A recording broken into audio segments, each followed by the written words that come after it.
Testing, testing, 1, 2, 3. Testing, testing, 1, 2, 3. Testing. Uh, in case you haven't guessed, I just had a power outage here. Big old fall down, go boom power outage.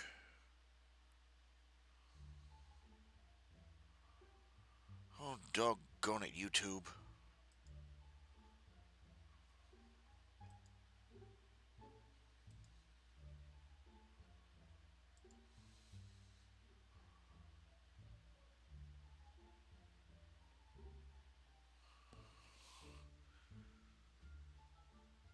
Yeah. And the kicker is that I knew it was coming and I forgot about it. Yeah, I was called by the power company at 4 a.m. We are going to be disconnecting the power for 5 minutes so that they had something or other that had to be disconnected safely and then reinstalled. I don't know what. And well, I forgot all about it and naturally started this broadcast and surprise, surprise, no power for you. And I had to reboot I had to reboot my computer and everything, so you can imagine.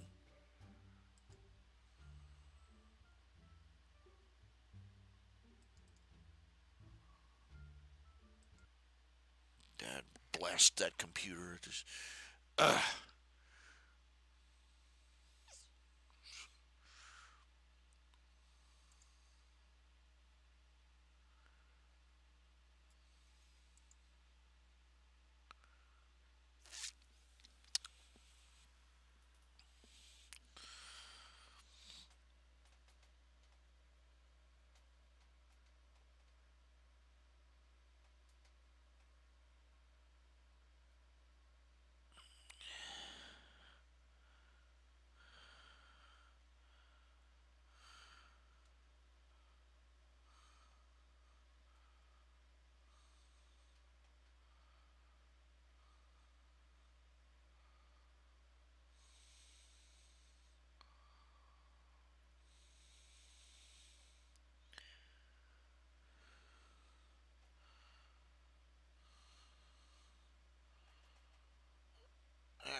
All right, is it working? It's hard to say. I can't tell. The stupid thing is. Oh, what now?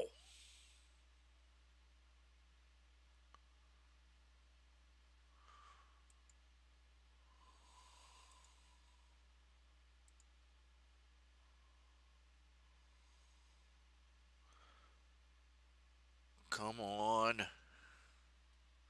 Come on already.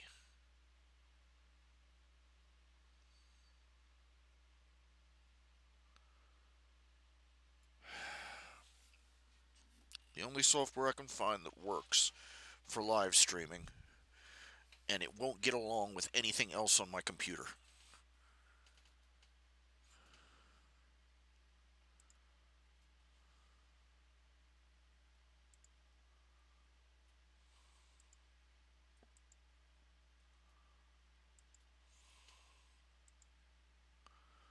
I don't know if you can hear me out there. I don't know if you can hear me or see me or anything else, because just Facebook, Firefox, and OBS, and all my other programs will not get along. Ugh.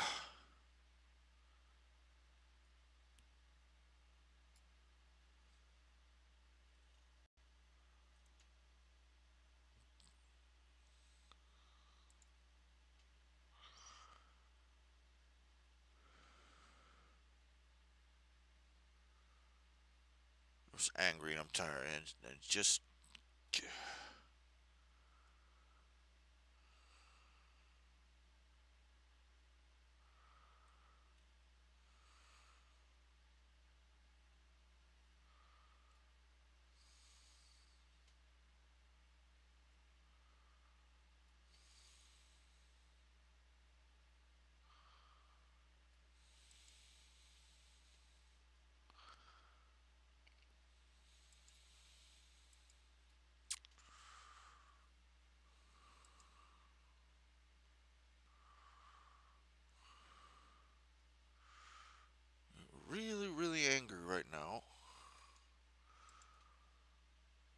it's pointless, really. It's pointless for me to be angry because I darn well knew that the power outage was coming. But even then, I would have had to come back in. I would have had to reboot everything and turn off all the little programs that turn themselves on automatically. I still have to take the time to sit down, go through all that, and say, no, I don't want this to turn on every time I turn on my computer. No, turn this off, turn this off, turn this off, turn this off, and I've not never taken the time to fiddle faddle with the settings and get everything set up properly, but.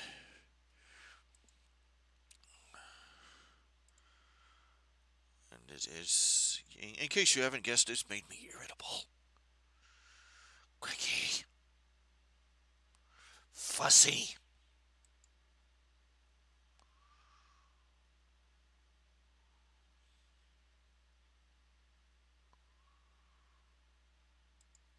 I hope you're still there. I hope somebody is still there. I hope somebody's still watching. I hope somebody's still listening.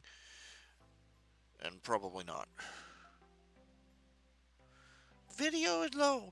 YouTube is not receiving enough video because YouTube is written by a bitch.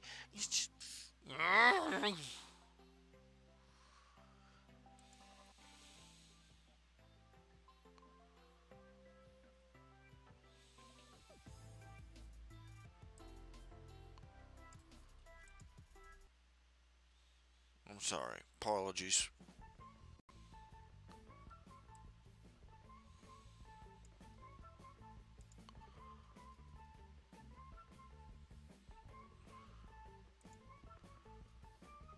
Hey, Mr. Cartoon Critic. Well, the thingamajiggy that counts how many people are watching is screwed up because it says nobody's there, not even me.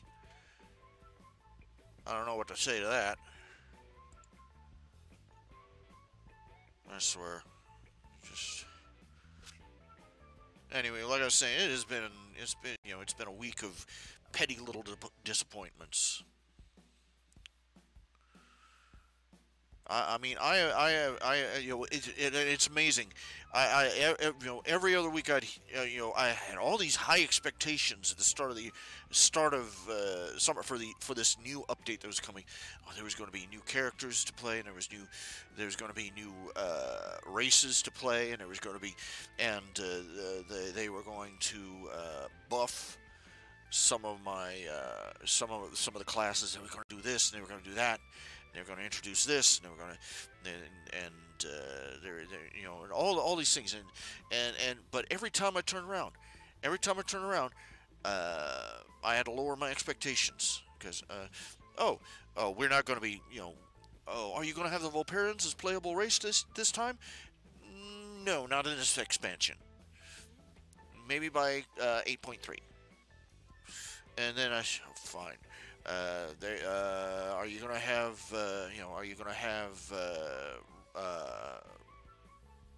reputation? You can earn reputation with various groups in the game. Depending on how much reputation you have with them, you can get fabulous cash and prizes from each of these groups. So are we going to have is it going to be account wide? Are we going to be able, if we earn reputation with one character, if if we earn reputation with a lollipop guild with one character, will that carry over to another character? Yes. No. But you will get achievement bonuses, which are basically just meaningless attaboy, pat you on the back, gold stars that you give you for accomplishing various things in the game, like breathing. And so no, they're not going to do that. You're finally going to update the Worgen. One of the things I love my Worgen characters, but the werewolf characters, but the graphics, no good. They're substandard. They're something like 6-7 years out of date, and even back then they weren't so hot. Because among other things, their faces have no expression. They're frozen in a permanent snarl. Because apparently some bunkle yuts working for the company thought, ooh, werewolf, gotta make them look snarly, yeah, yeah, yeah, yeah. Instead of making them look like characters. No matter what you're doing, they're snarling all the time. And they were finally going to fix those up. And then they showed the graphics update. They're going to update the Worgans and the Goblins, and they showed the Worgans. Only the female is going to get a properly updated face. And I'm like, okay, that's better than nothing. But are you going to update it? Okay, you're supposed to be doing this with 8.1, right? No, we're pushing that back to about 8.3. And and just down the list every time I lowered my expectations, they undershot them again. And so basically, I've come back online. Came back on 8.1. I thought at least the update is this week. So I was feeling crappy. I'd just been kicked by my guild, and at least this would happen. At least this would cheer me up. No, they did the update, and voila, frickin' la. It consists of a bunch of microscopic changes that nobody outside of some really anal retentive gamer fanatics would even be able to notice. The bigger stuff, the stuff that people actually care about, is more or less still the same. Everything, and incredible. Congratulations. Big round of applause to Blizzard. I had no expectations left, and you still managed to disappoint me. Good for you. Give yourself a cookie.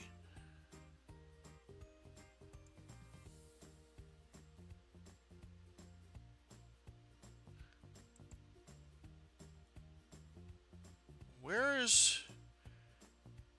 Oh, don't tell me. Oh, there we go.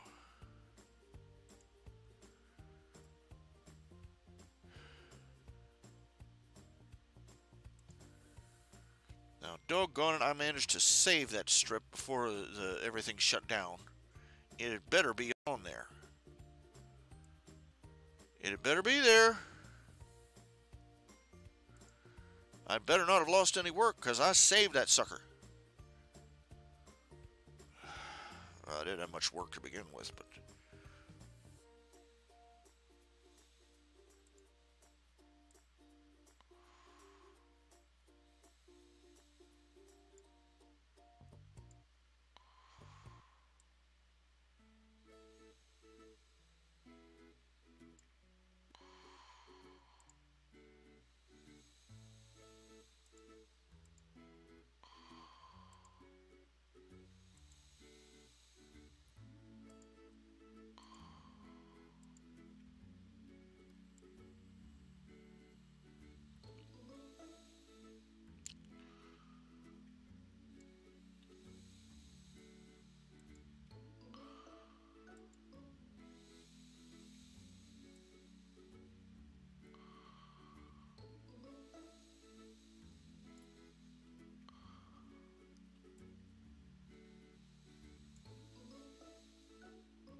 Life is short, use the cut and paste.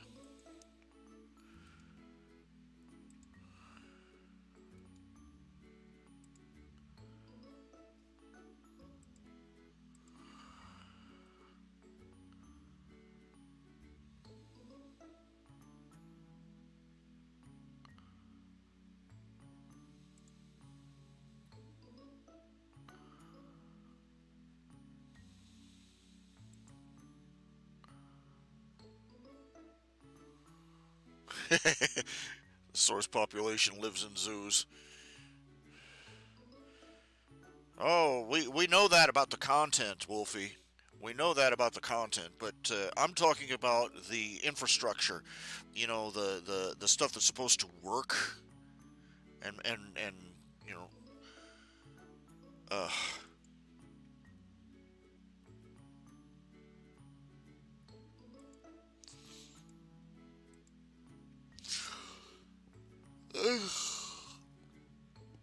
just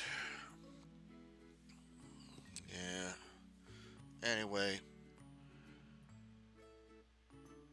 I swear, Blizzard is shooting itself in the foot over and over again.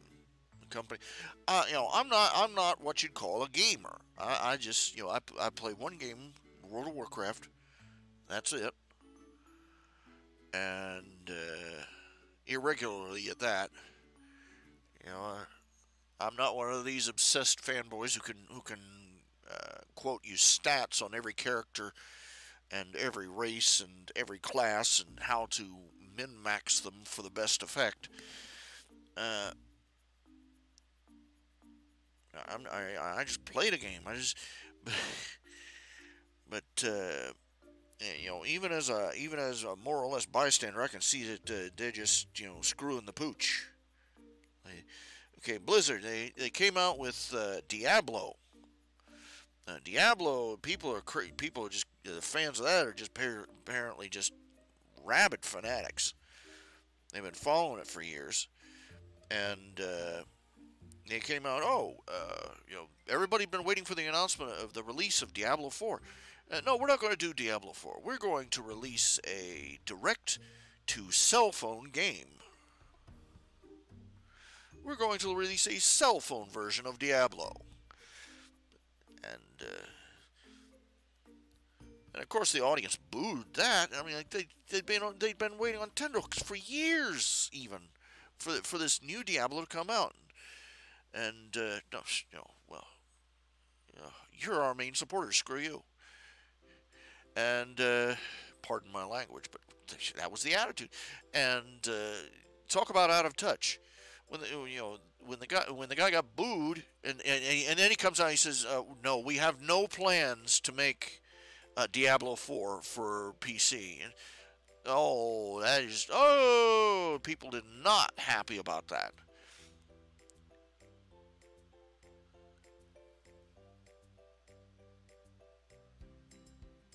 The guy was standing there. I watched the video. He stood there. What? Don't you have cell phones? I could not believe my ears. I wanted to grab the guy. No, you schmuck. I'll tell you what they do have. They have home computer systems that they have tweaked to the nth degree and have spent thousands of dollars upon just to be able to play your Diablo at the best possible frame rate, at the best and at the best possible resolution, and at the highest possible at the lowest possible lag. And there are people out there with computers that are $2,000 or more that they have just so they can play your game. And you're going to give them the rinky-tink, honky-tonk, Tonka-toy version for their cell phone?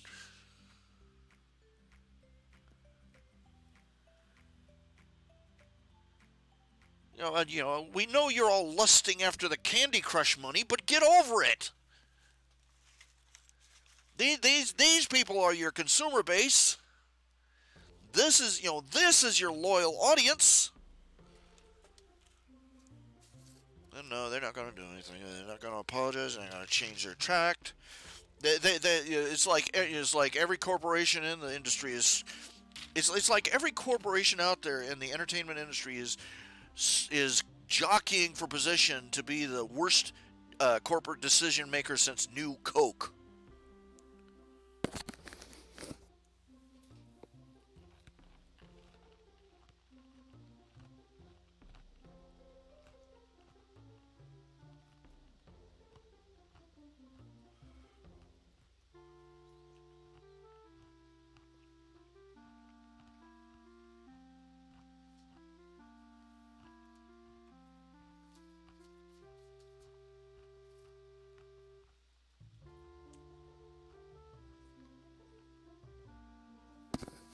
You have to excuse me, I'm eating a handful of Planters nuts. Hungry.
Just I hope the rest of this week goes better. I just really do.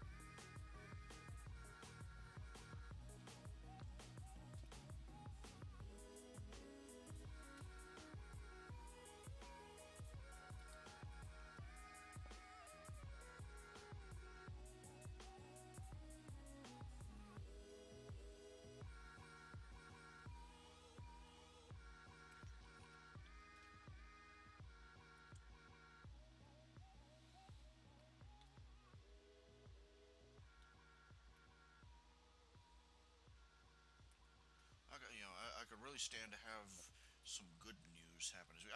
I had okay. Let me pull this down here. Get the microphone down where it's supposed to be. Uh, I had somebody from the hospital, some collection agency calling me, claiming that I owe, from some time back in 2014, that I had $1,000 fee from 2014 owed to the local hospital. I've been in and out of the hospital several times, and I keep going back to their financial people. And everything that's supposed to have been taken care. I don't know what it was for. I can't even remember what I went into the hospital for in 2014. But they were supposed, everything was supposed to have been taken care of.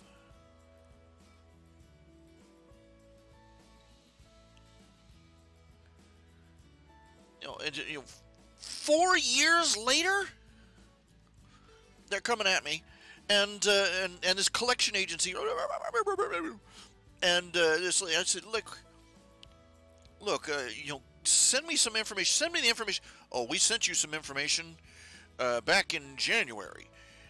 January? No, send me some information now. Paperwork. Send me paperwork. And she said, oh, well, we can't do that. And I'm like, okay, look, you're calling me on the phone.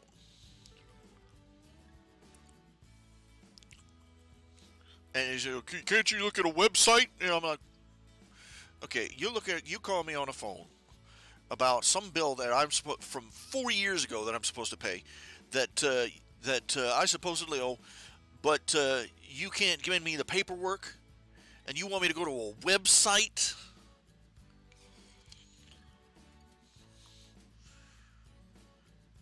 No, this is called documentation, honey. It's required. You're going to send me the paperwork or forget it. I'll have to talk to my supervisor when she comes in tomorrow. And I'm like, well, good for you. Good for you, honey.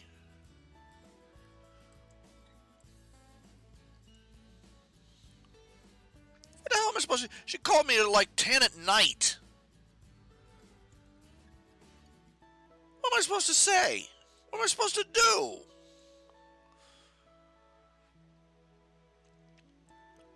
And now I go, they're going to send me some paperwork, and I'm going to have to go ring around to Rosie with the hospital and with Medicaid and with everybody else trying to get this new disaster out of nowhere taken care of. $1,000. $1,000 freaking bucks. Holy freaking crap.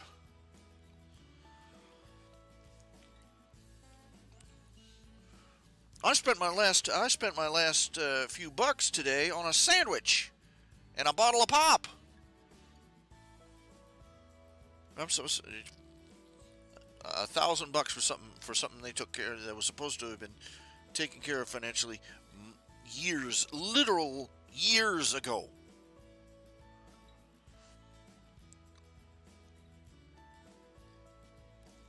It never frickin' stops.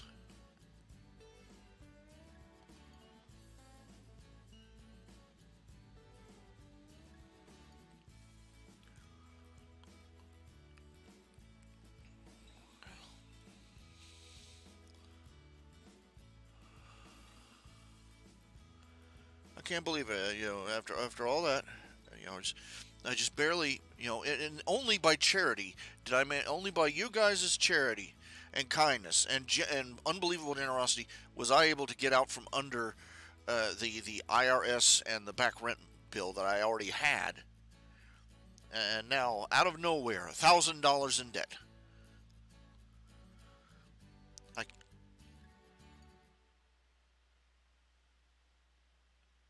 Fuck, why don't they go bother some rich people, for crying out loud?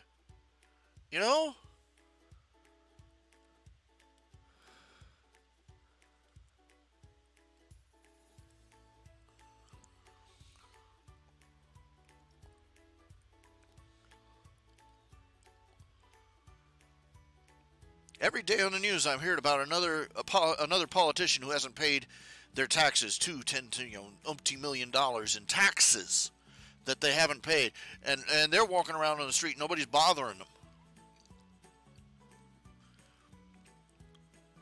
and nobody can seem to remember it for a week after the news comes out, and they still haven't paid.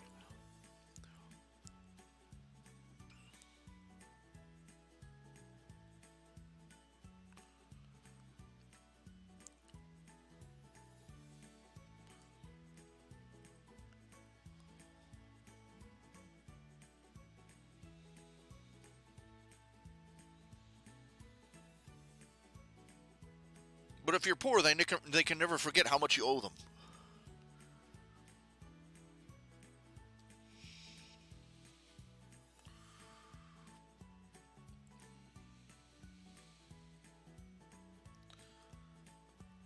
I am poor white trailer trash, okay? I am the guy that other people warn their children about. I'm the guy that other people talk about. You know, can you believe how he lives? In that broken down trailer full of bags, the broken down trailer full of trash with sinks full of dirty, and I'm a trailer hobo.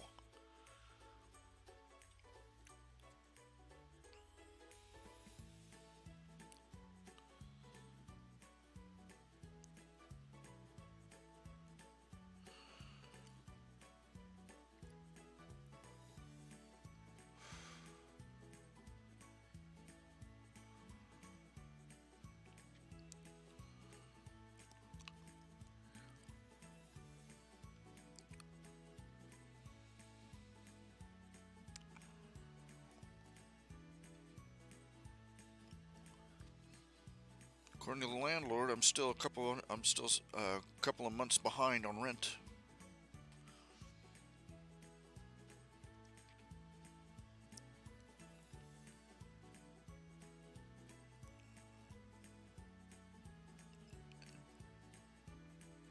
And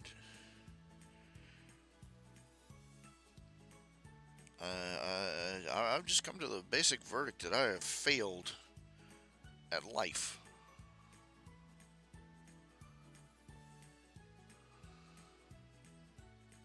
It would not be so bad being poor.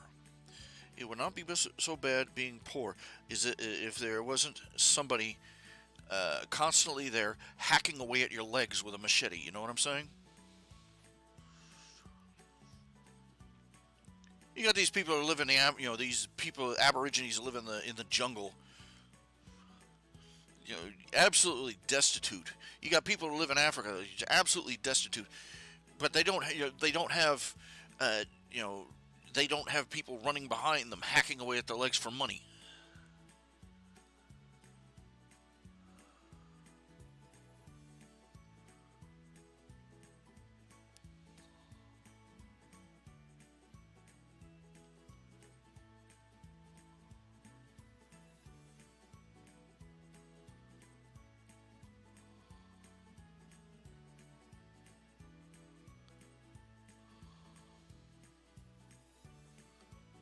It's one thing to be poor. It's another thing to be poor and still have people trying to stick a spigot in you to drain you dry. Yeah, it's one thing to be a turnip, and another one to be a turnip that everybody's trying to get blood out of.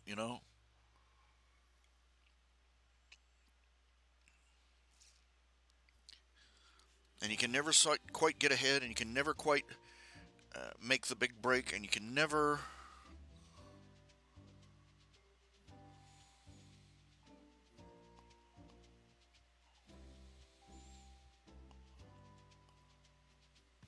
You're never secure, and no matter how much and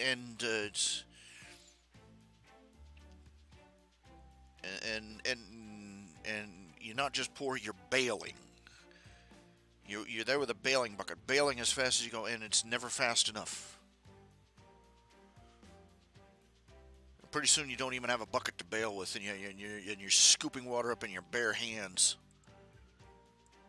Why don't you go out and get a bigger bucket? That's the advice people give me.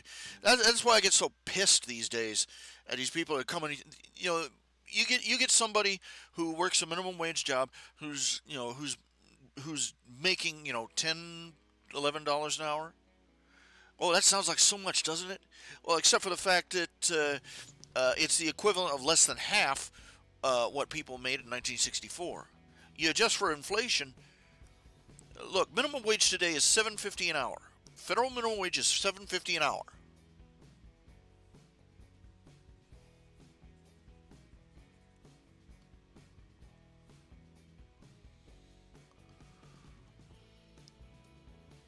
Minimum wage in 1964 was $1.25. But if you adjust for inflation,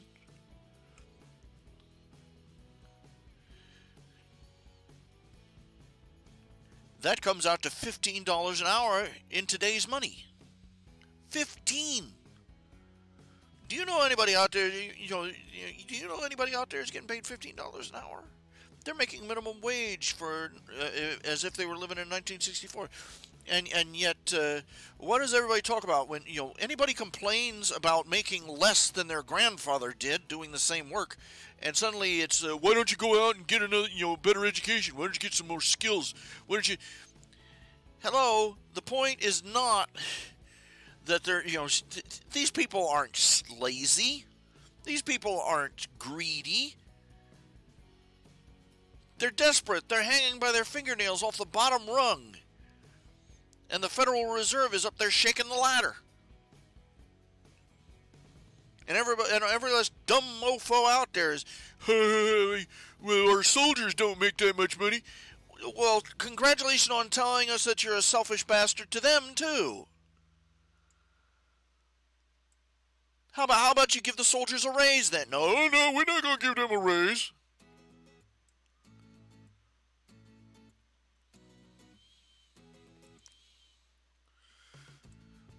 You start talking about how little you're paid for your work, and suddenly it's and suddenly everybody gets all patriotic and weepy-eyed over the police and the fire department and the ambulance drivers and everybody else. But you'll notice that those tears dry up real quick when it comes time to write the paychecks for those people. Congratulations, you found a way to not solve the problem.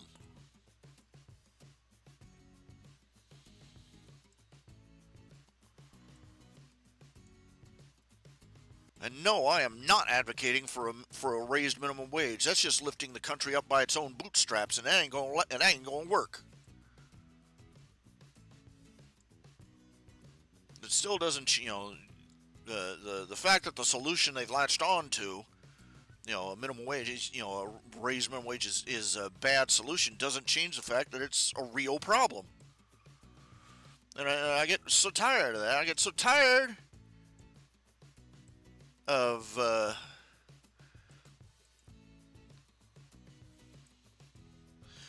people talking trash about people who do the scut work of the world for a living.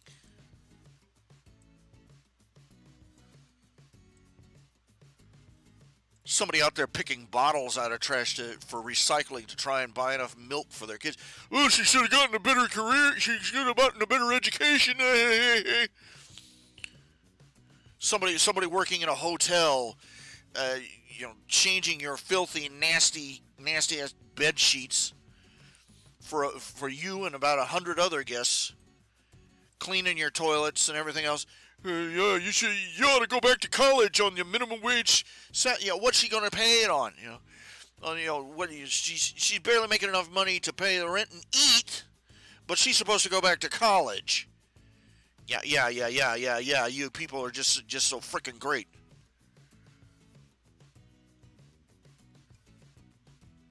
It makes me mad.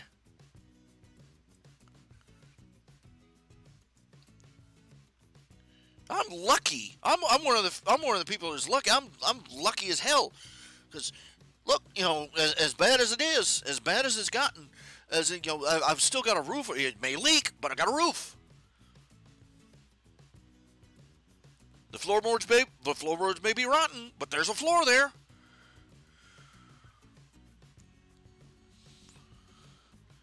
Plumbing shot to hell, but I got plumbing. And I'm managing to scrape by.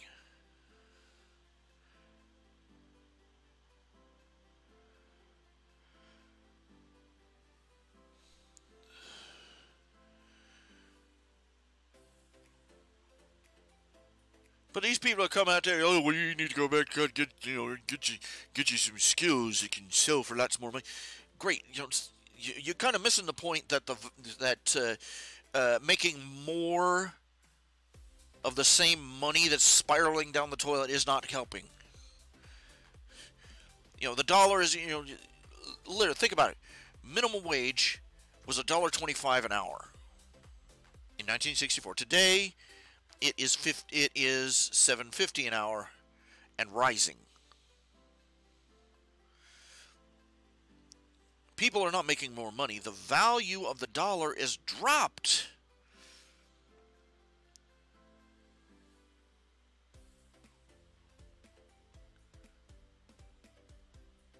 So about, what was it about? When was it? It was probably about 1965, 1960. We made $1. Look, we've gone from, and they're talking about making $50 an hour today. From a little, a little under $1.50 to a little under $15 in the space of how many years? 50.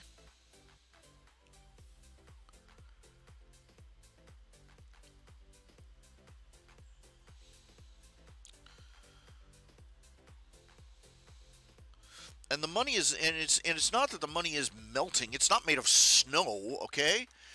It's not made of egg white or Miracle Whip. Come on, it's not made of whipped cream. The reason the value of the money is disappearing is because the Federal Reserve and the government are sucking the value out of the dollar and into their pockets. That's a a dramatic oversimplification of the process, but that's what it amounts to. Because ever since we went off here, I've had so many idiots say, we had to go on to the fiat currency. I heard this one recently. We had to go on fiat currency because, the gold standard could not keep up with the pace of the accelerating economy. Horseshit.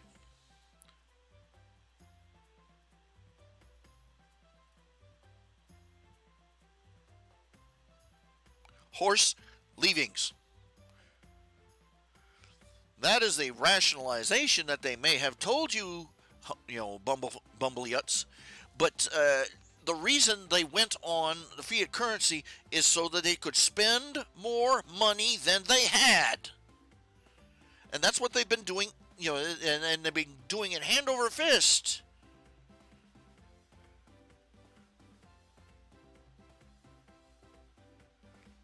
And they were already doing it up to that point, but once they went on fiat currency, they could do it like mad, and the banks could do it like mad. They take our wealth, our resources, our actual labor, and they pocket it. And every time the money goes around, they add a little more paper. We're getting nothing but blank receipts for nothing, and we're running around like we got money in our hands. We don't. You try and explain this to anybody, and it's like, la la la, I can't hear you. We're in the position of a house full of teenagers who have gotten hold of the whiskey, the keys to the whiskey cabinet, the keys to the car, and the wallet full of Dad's best credit cards, and they're going berserk, using that credit like crazy. And like any dumb teenagers, we don't want to believe that the bill's going to come due on Monday.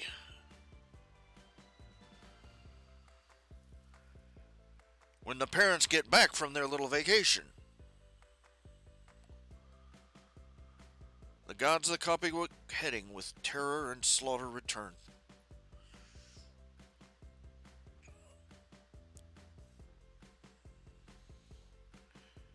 And all these people who are mocking the poor, there's no such real thing as unskilled labor. A cow an ox pulling a plow, that's unskilled labor.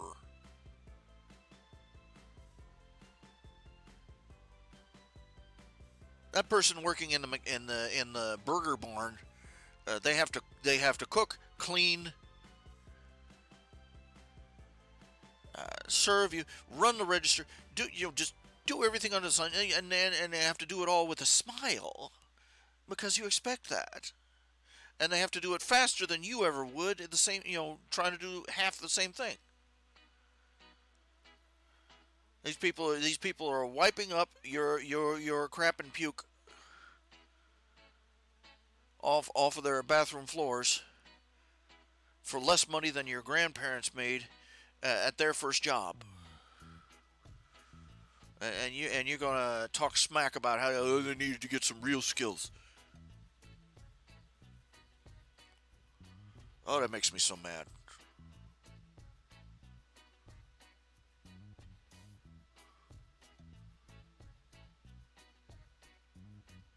These people are out there doing things that nobody wants to do for themselves anymore. I don't want to cook food for myself tonight. I'll have these other people do it for a pittance, you know.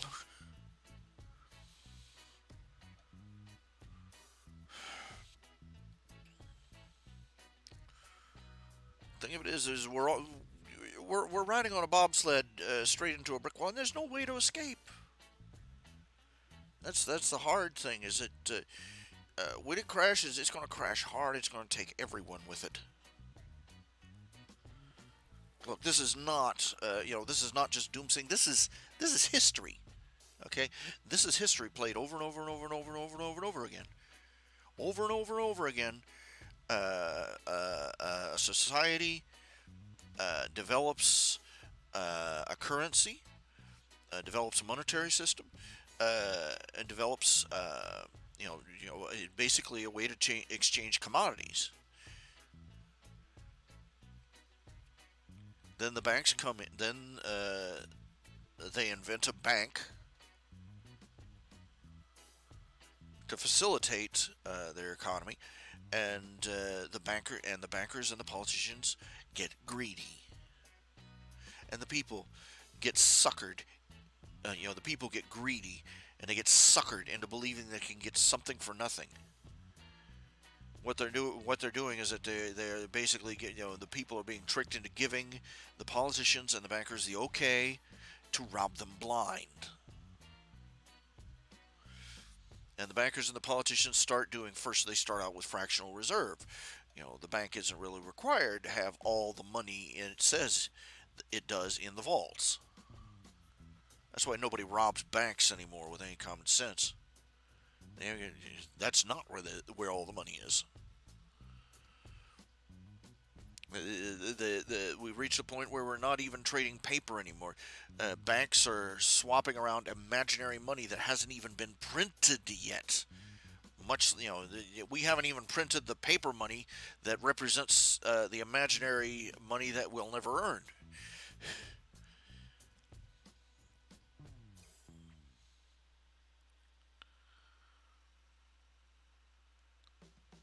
And it's gonna go boom. And God only knows when. And it's happened over and over and over again. It happened to the ancient Greeks. It happened to the Chinese. It happened all over Europe. It happened in Germany. It was one of the things that enabled Hitler to rise to power. Their economy exploded. Just boom, just it detonated, gone. They were out there burning their dollar bills in their stoves to stay warm at night. Then they started pulling it back together, and it started to collapse again because they hadn't learned a lesson the last time. They were trying to go back on a new fiat currency, and that's when Hitler stepped in because people are any society that will permit this kind of plunder to go on for so long. Thou shalt not steal did not change. It's just as adamant a biblical law as any other law that God wrote down.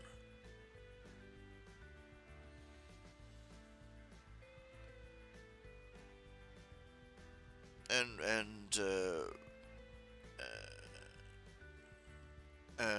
the entire taxation system, the entire fiat currency system, the entire monetary system is based around lying, cheating, and stealing from people.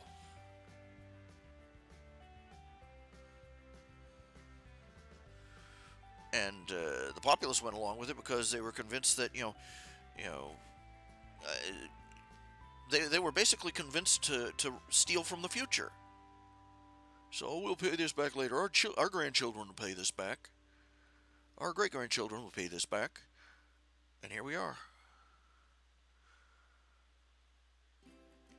Unfortunately, and the banks and the government and the IRS, they just uh, printing IOUs and spending IOUs faster than any economy or even the entire world's economy can actually make wealth. And they're spewing IOUs all over the world.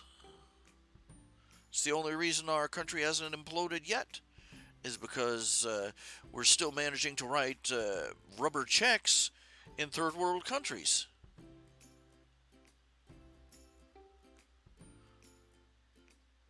I have no idea when it's going, when it's going to end, but it's going to end. It has to. It always has.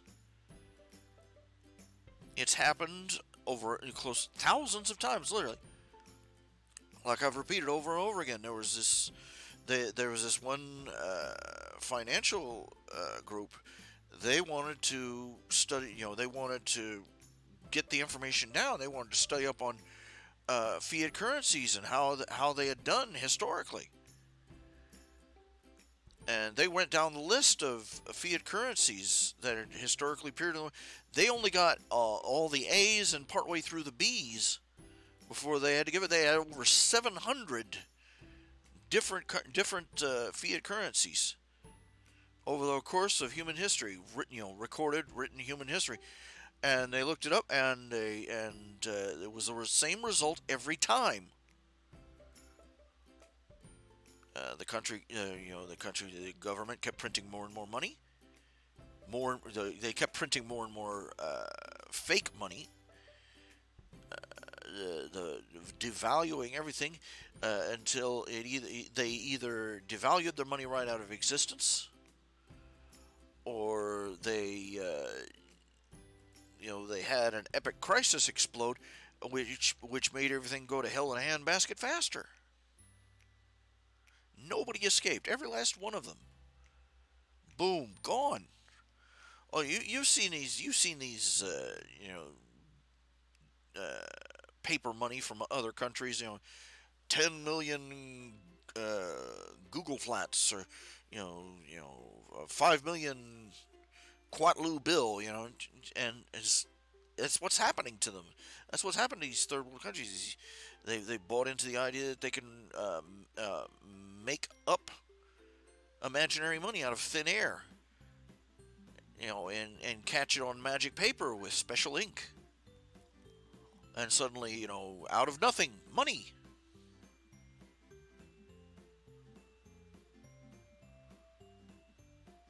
And they give this fake money to other people to pay for goods and services.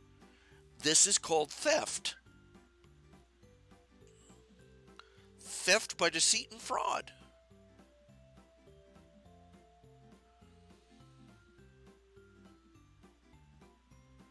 Let me paint you a picture. Suppose some rube goes and paints some guy's house, some rich guy's house, and the rich guy writes him out a check. It's a rubber check. Gives the goober this check. He goes out. And the goober goes out, and he gives the check out, gets it cashed at the bank. He puts it, he deposits it in his account, and then he writes a check of his own. He goes out and he buys a big meal, buys a new suit, buys whatever, and then come Monday morning, he gets informed that the check bounced. He's suddenly on the hook for all those things he bought, for which he never had any money to begin with. But who did the robbery? The rich guy that pretended to pay him. That is what happens. I guarantee you that every last one of those bankers, every last one of those stockholders in the Federal Reserve, and yes, the Federal Reserve is a privately owned bank, and nobody is allowed to know who the members are of the board. Every last one of those bastards has a private jet, warmed up and waiting on the runway for whenever they have to make a break for it. Because if they don't, they're stupider than than anything on the planet. If they don't, because it's hot air that's keeping everything aloft. Sooner or later, it's going to give out. And we're going to have everybody, you're going to have everybody that spent their entire life earning their wealth, earning their fortunes. They're going to go to the bank one day, and everything they have isn't going to be enough to buy them a sandwich.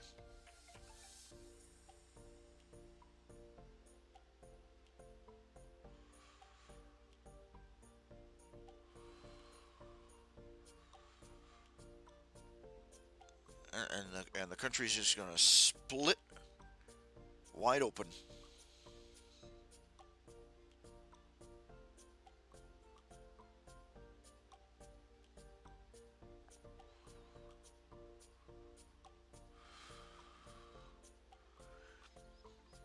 Unfortunately, nobody wants to deal with it because, anybody who isn't hanging by their fingernails off the end of it doesn't want to do anything about it because it's not bothering them yet.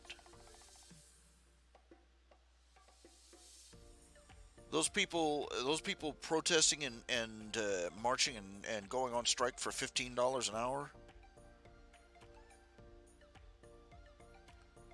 they're just the first wave of victims. And all you people who are sitting out there jeering and sneering, oh, they ought to get a better job. You're next. You are next.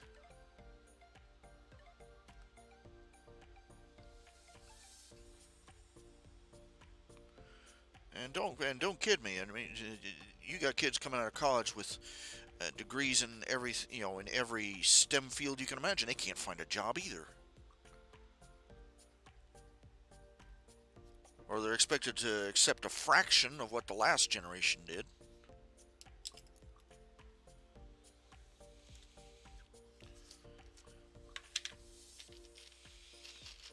People who are going to have the last laugh are the people who have actually put every dime they have into actual commodities, tools,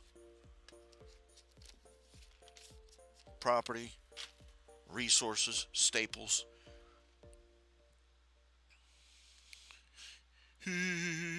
Should have spent it on canned food and shotguns, boys.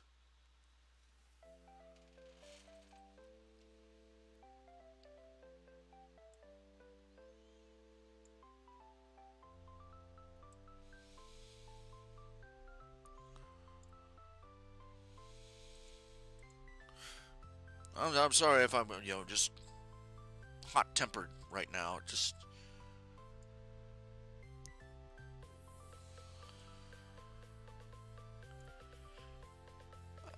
I get really sick of these people. They hear that people are struggling. They hear that $10 isn't enough to live on, and they conclude, oh, these people are spoiled. No, what they are is they're poor. And they're getting poorer by the minute through no fault of their own.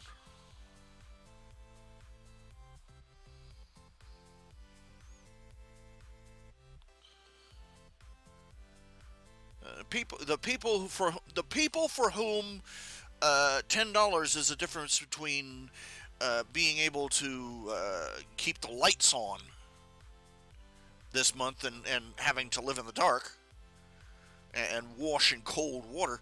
That's, those people are the first ones to see the consequences of our screwed up economy, and of our screwed up financial system, and our screwed up monetary system. because they're the ones who can see, the money in their hands melting away like an icicle.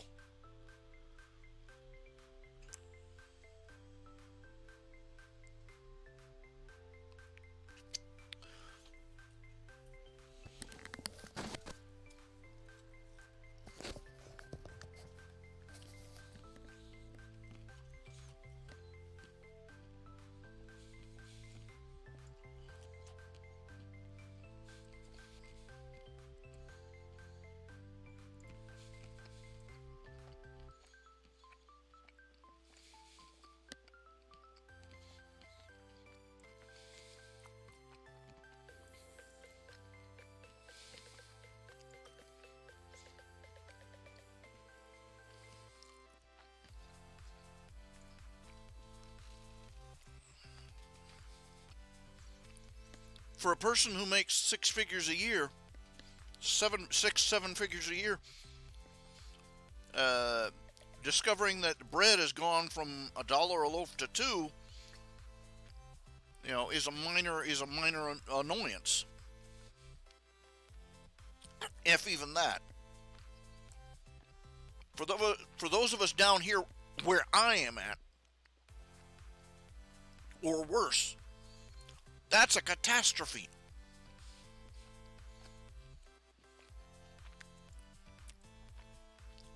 I made 15 grand last year.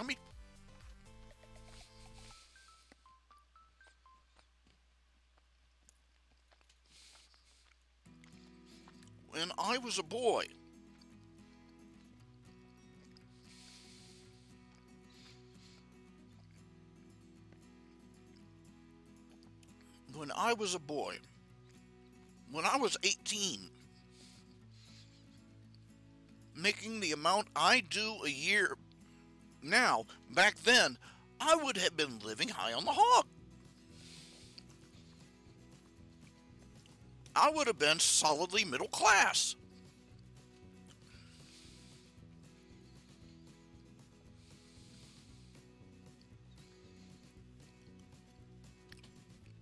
Well, maybe the years back when I was making 15,000 a year, back when I was, a couple of years, it's been a couple of years since I made 15,000. But today it's barely enough to tread water.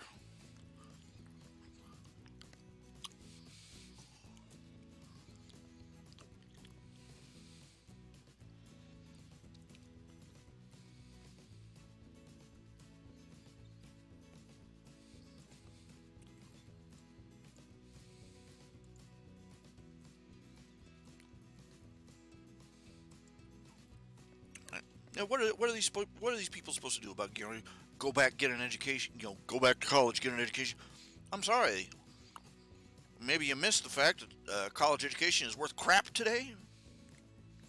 Besides which, when are they supposed to do this? In between their 3 part-time jobs? Back in the 1970s and 1960s, you could go to college, hold a on just a part-time job.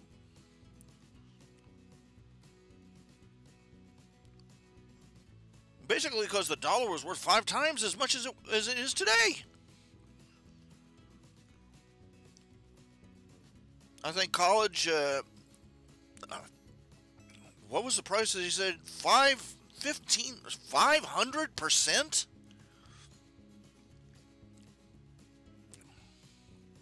That price, or no more actually, I think.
No, and yeah, it's possible for somebody to pull themselves out. It makes a great inspirational story, doesn't it? But inspirational stories do not solve the problems of society.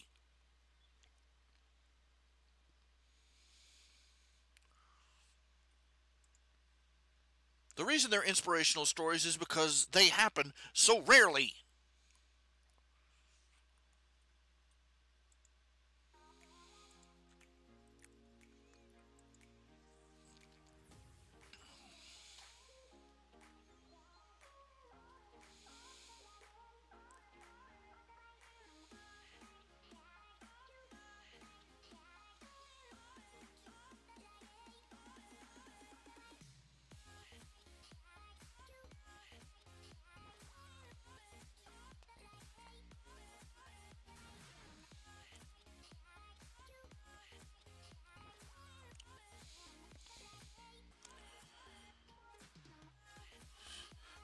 You managed to buy groceries for yourself this week. You're an inspiration. That's just how far out of whack things are. Now, come on.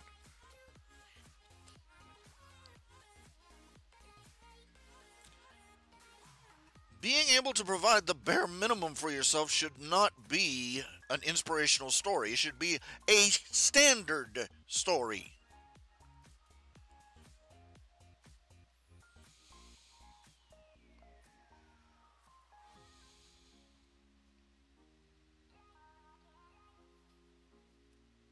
Can you dig what I'm saying?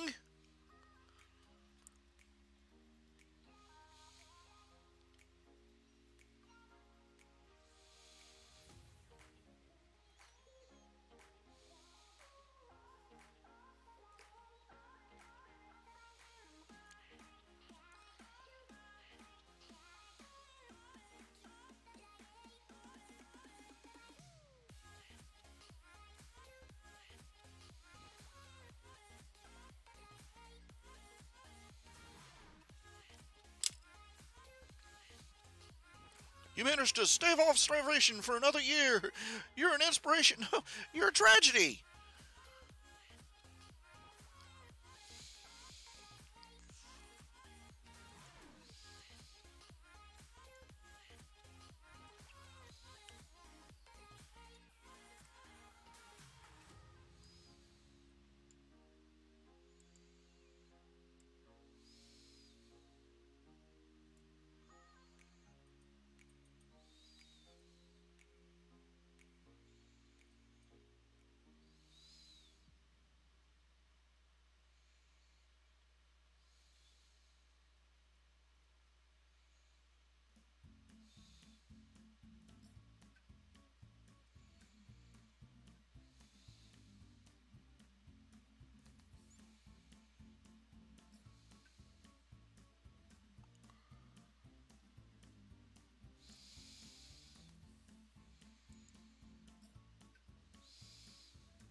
Saying something is an inspirational story is another way of saying an unlikely one. You hear all these people, they go on these, they talk about the weight loss program, this weight loss program, that weight loss program. They get up in front of everybody. I lost umpty pounds, and everybody goes, "Oh, you're an inspiration." You might encourage a few other people to accomplish it, but what it really means is, this isn't really likely to happen to you. There's the reason they have that disclaimer on every ad. Results are not typical.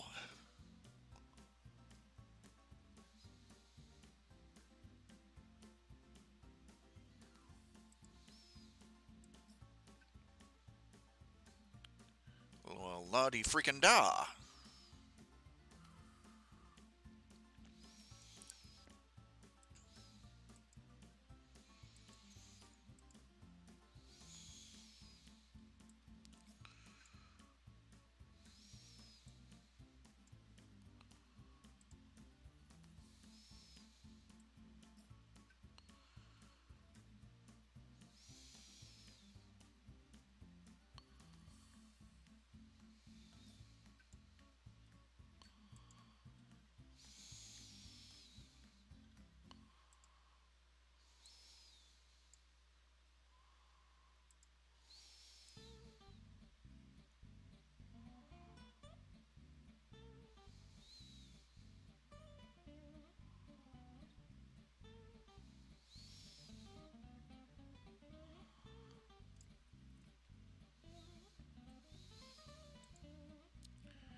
Consider that the story of David Copperfield was supposed to be inspirational, and the story of all of Charles Dickens's work.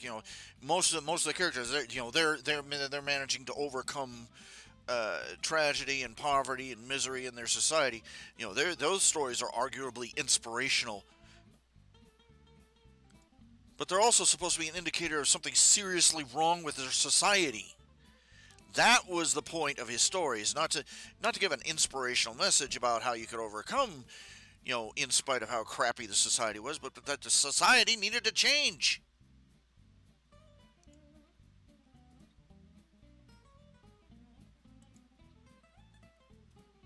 I think some people don't want to change society just so that they can have more inspirational stories.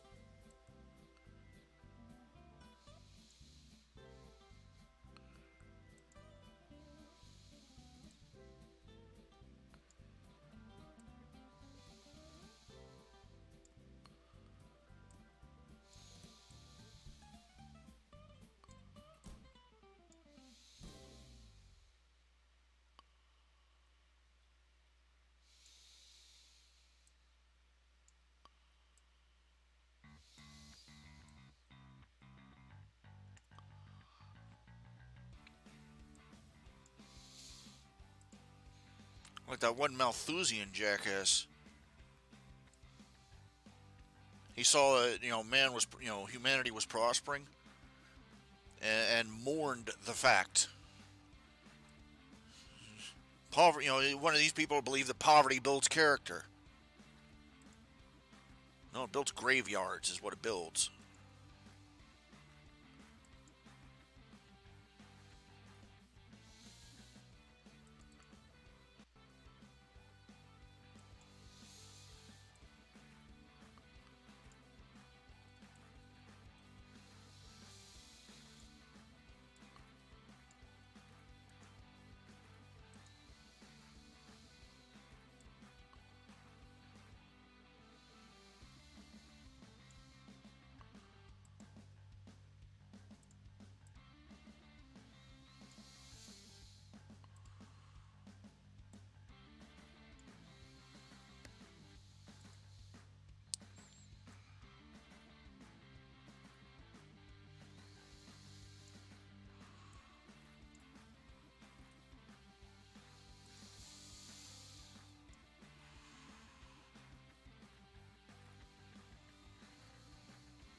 Inspirational stories are about people overcoming terrible trials and difficulties and obstacles.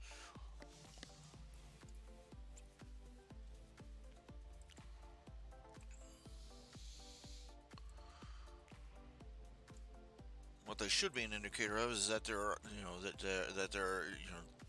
that there are trials that need to be dealt with. That there are obstacles in our society that should be removed.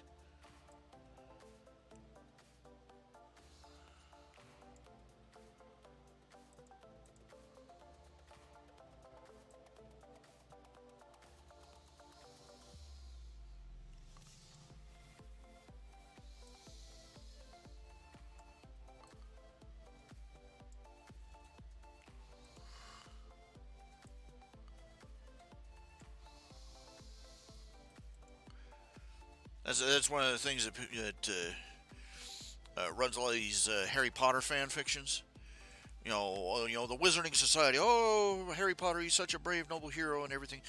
And his story is so inspirational. And Harry Potter's like, why didn't you come and help me out, you jerks?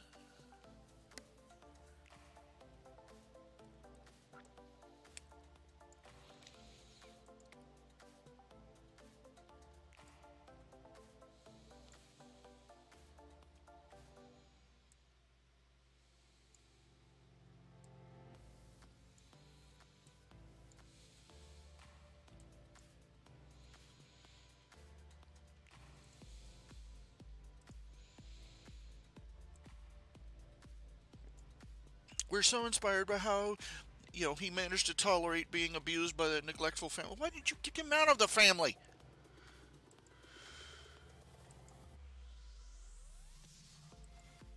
Don't just sitting around freaking admiring us, you know?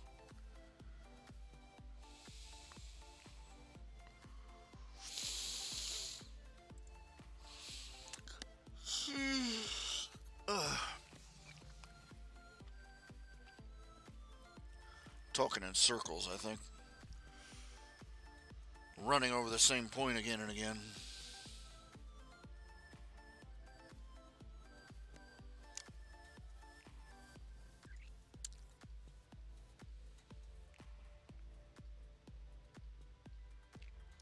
Well, Mr. Cartoon, I have to keep my stuff in the bank because, frankly, uh,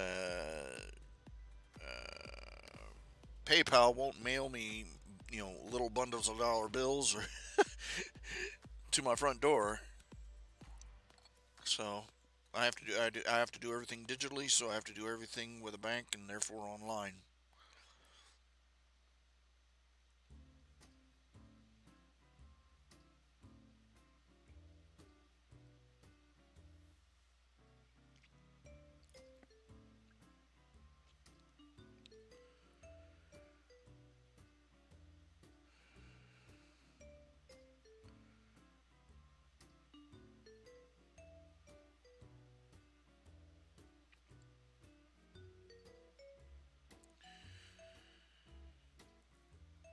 Let me say something. Is the only thing worse than the idea that our economy could collapse any time between now and we could collapse next year. Just boom, gone. The only thing that is worse than the fact that it could collapse next year is the fact that it could not. What do I mean by that? Because the longer the consequences hold off, the worse the consequences are going to be. A good example is a forest fire. Even without man present, forest fires takes place. In fact, the average forest is adapted to it to some degree. A lightning bolt strikes a tree, and the next thing you know, several thousand acres go up. But mostly, the fires are restrained. They only have a little bit of undergrowth and brush to burn up.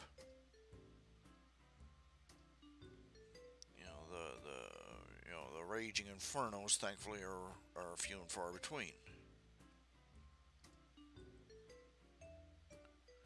Now, you take the situation out in California with these forests.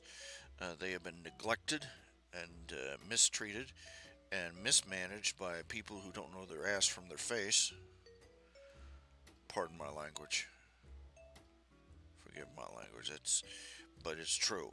These people come out there. They won't let the timber companies cut fire roads up through the hills. They won't let anybody cut down the diseased or dying trees. They won't let them thin out the trees like they need to be. We see, we've got a very good fire suppression system. What we do is we manage to keep out all those little brush fires. Those little brush fires, however, were responsible for keeping the brush cleared out from between the trees and for killing off any excess trees. And between their negligence, this is why regular culling through the timber industry is necessary for the health of the forest to keep the tree density down, to keep the undergrowth cleared out, to keep the roads open, so in case of a serious fire, they can get fire trucks and people up through there. But they obstructed it. They obstructed that, and the result is that no forest fires for ages, because we're, even if there's a slight little, you know, flare up, we're on Johnny on the spot to put it out, and then along comes the 100-year fire. Along comes a nice big drought, and the longer you wait between forest fires, the tinder builds up. The dead brush, the undergrowth, the piled up dead leaves, and the dying trees, the dead and dying trees, the ones they basically turn into bone dry, pitch laden matchsticks. And then an accident happens, and or a lightning bolt strikes, and the fire is 1,000 times worse than what they would have expected if they had just been willing to cull a little bit of the growth.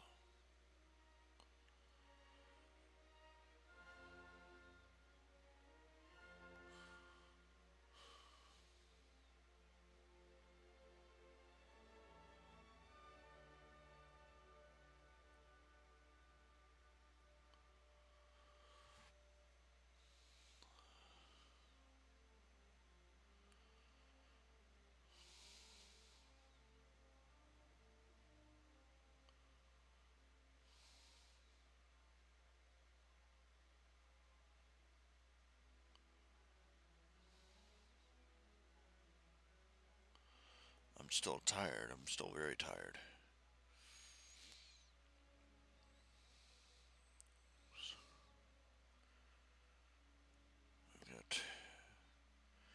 It is 6 in the morning. It is 6 in the morning here.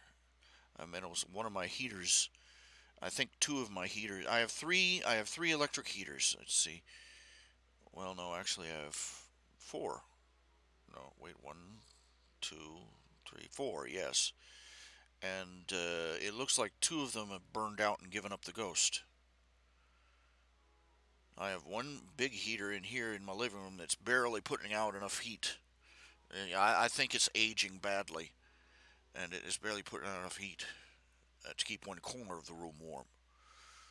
This thing is supposed to be able to heat up an entire garage, you know, but it's not. It's not up to it. And the little heaters I had for heating up my bedroom have conked out. I'm sitting next to one, and it's just blowing cold air now. I moved it in here to try and stay warm because the other one, and I've got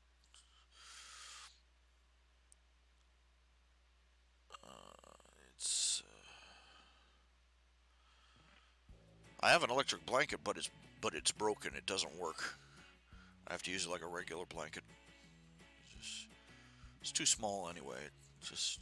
And it's one of those ones that shut off after a certain period. So you get to wake up freezing half to death, wondering why the hell the electric blanket quit.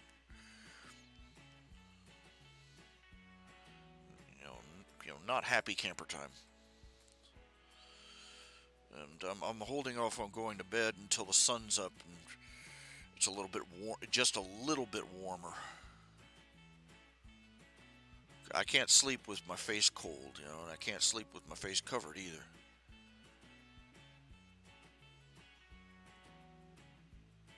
So aggravating. If part of me's cold, I will lie there and just, racked, and it'll be almost agonizing because I will be so desperate for sleep, but I can't nod off, with my nose freezing and my breath, frosting on my chin. I don't know how those people do the outdoor winter camping thing can do it, how they can manage it. Because just being in bed, all bundled up, but still parts of me freezing, is agony for me.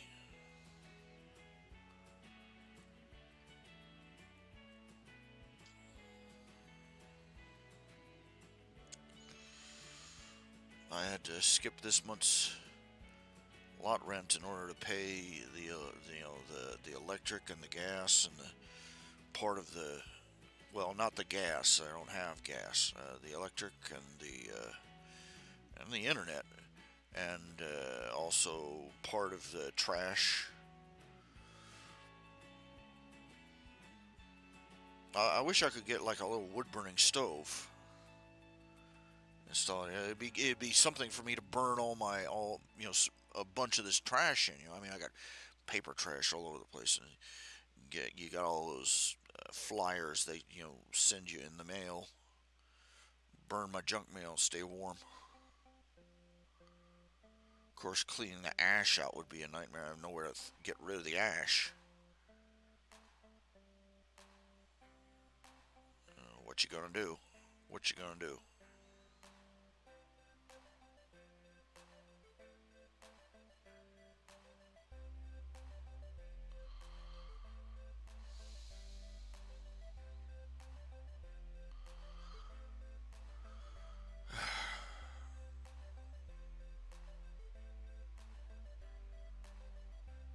I figured I'd get at least 2 or 3 strips done. I'm not even going to be able to get one. I'm worn out, tired, trying to stay awake so I don't freeze my butt off. You fall asleep, your body temperature drops, and waking up to that is no fun. I need a new heater. I don't know what I'm going to do.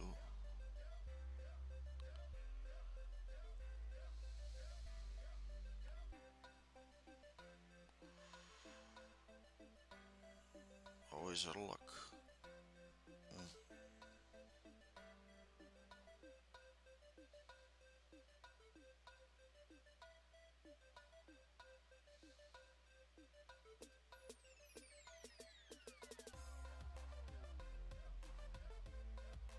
I'm sorry.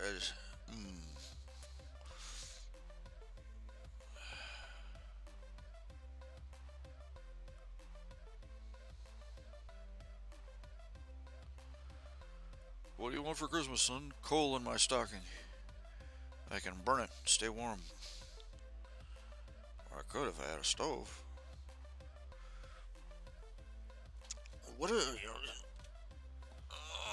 I always wonder what these people that own a cabin or out in the woods or whatever. What do they do with the ash? Just pile it up out back or what?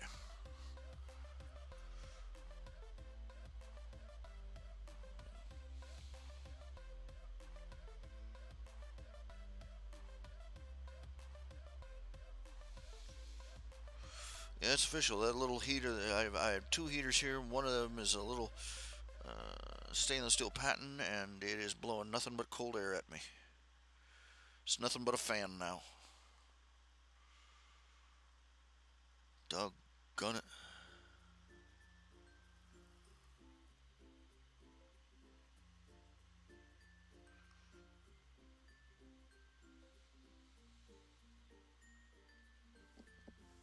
They don't build anything to last.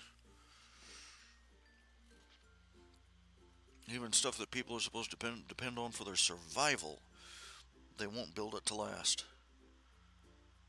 How much of a bastard do you have to be to build survival equipment? And deliberately half-ass it so that it eventually, it wears out quicker, and you get to sell a new one.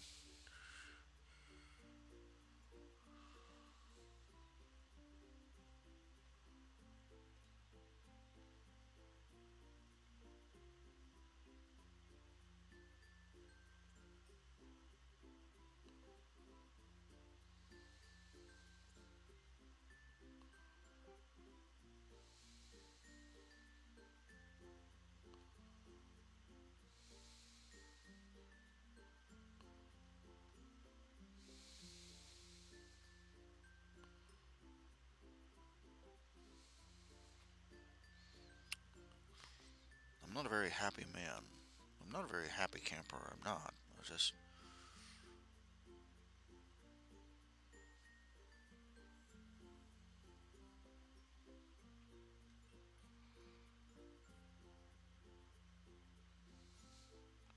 If I try to be cheerful, I'm going to end up sounding like a Pollyanna. Oh, I'm so grateful for what I have, even though it's so little. And it's a tra la la la la. I'm ever so great. There are people who are so much poorer than me, and I'm tra la la la la.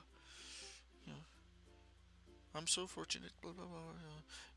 It would sound so insincere, is what I'm saying. Guy in the audience, fake, fake. You know,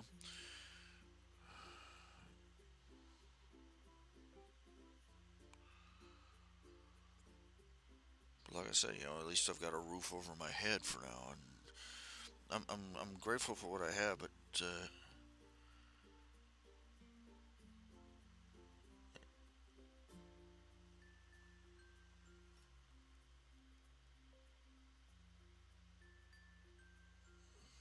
when what you have is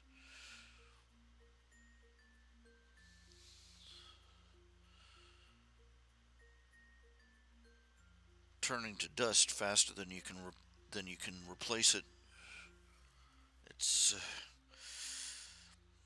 when it's a little stressful.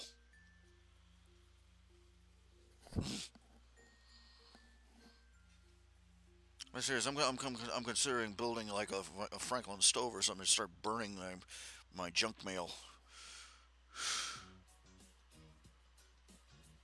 There was a guy on YouTube who showed how to make a miniature heater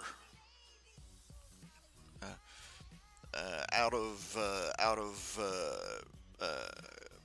pottery, out of plant pots and out of ceramic plant pots and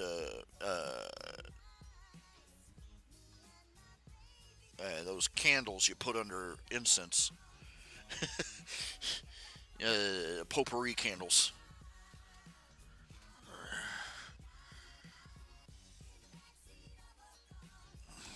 I've got a few silver coins myself, actually. Not many, not very many at all, and I wish I had started when I was younger. When I wasn't, Of course, when I was younger, I was even stupider than I am now. So, okay.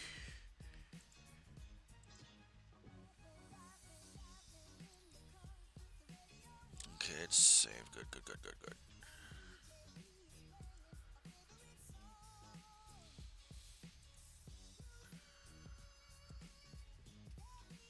I just gotta.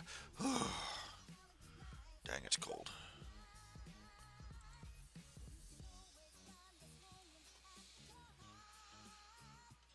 I'm practically sitting on top of this heater, leaning over it, letting the hot air blow up through one sleeve of my bathrobe.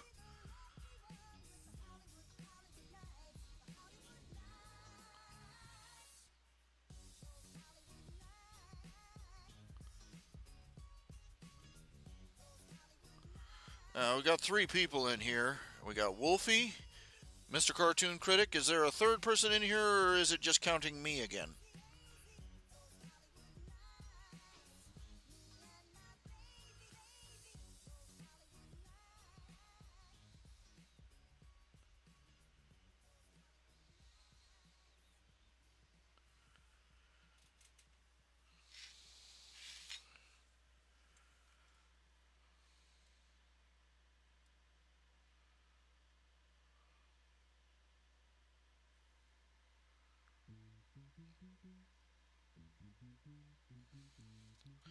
Don't know how much longer I'm going to keep at it. Probably for a little bit longer. I need company anyway. Not strung too tight. No, yeah. I'm sorry. Anybody listen? Nobody's going to listen to me.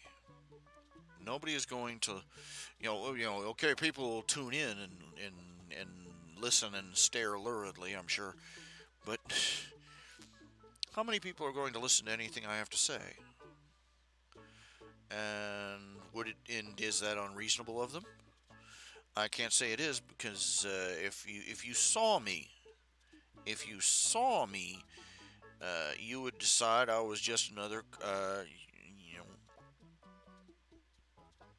trailer trailer bum.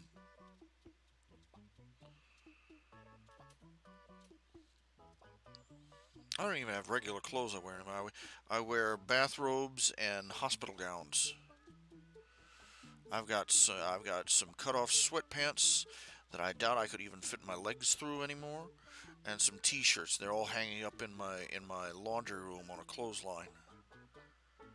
I don't have a dryer. I hang it up on a clothesline in that room. So, yay! But you can imagine how fun that gets in winter. Uh,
kind of pushing the limit, I think.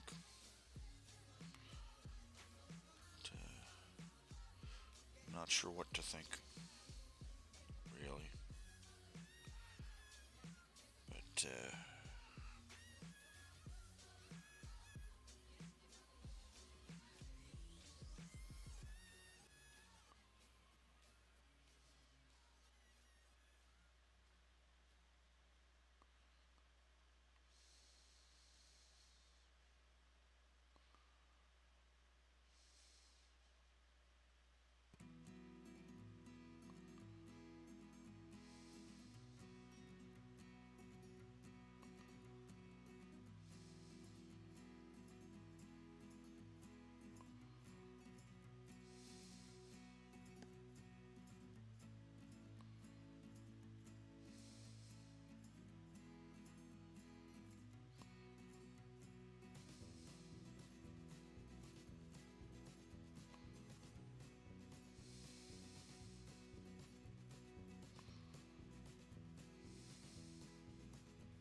dude, I drifted off there for a second. I am really tuckered out. It's been a bad week, and it's really just pushing me to edges I don't normally have.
And this is pretty much where my day is going. Dozing off too fast, and I'm just running out of steam, and pretty much out of caffeine, and I really need to make something, more solid. Think for tomorrow I'm gonna make myself a meatloaf. Shazam! You're a meatloaf! Yay! But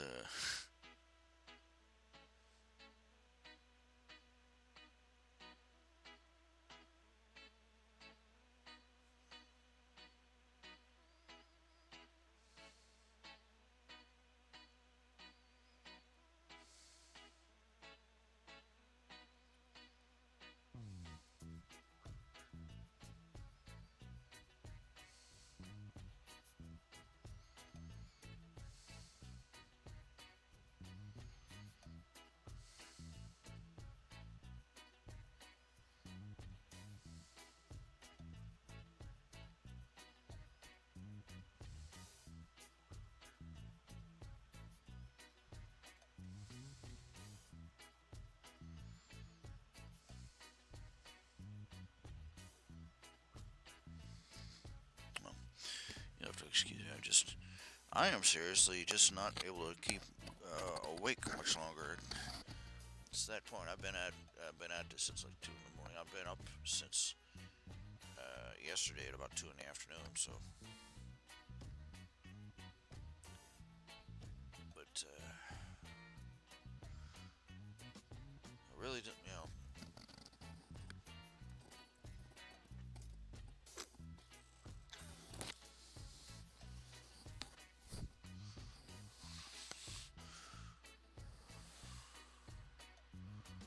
I think this is why my Christmas wish every year is for a giant hooded robe. You know, when it covers my whole body all the way down to the ground. One that wraps all the way around. When you're a big guy, it's kind of hard to find. One that has sleeves all the way past the fingertips. Big baggy sleeves too. Hide a small dog in them. Arf, arf, arf, arf, arf, arf. And hood that covers up, hangs down and hides your whole face because you pull it up. And everybody I talk to, only the people who make costumes for cosplay even remotely grasped what I was talking about and had anything like it. But she said it was in the, she said it was basically in the shop, and she didn't.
People.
Sound.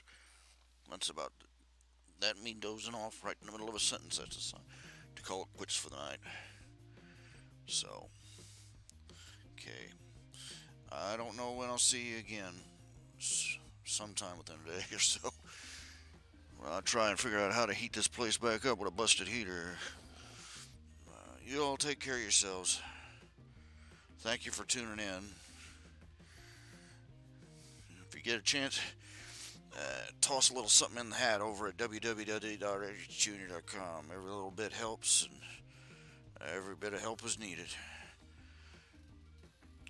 I'll see y'all later. Y'all have a good night.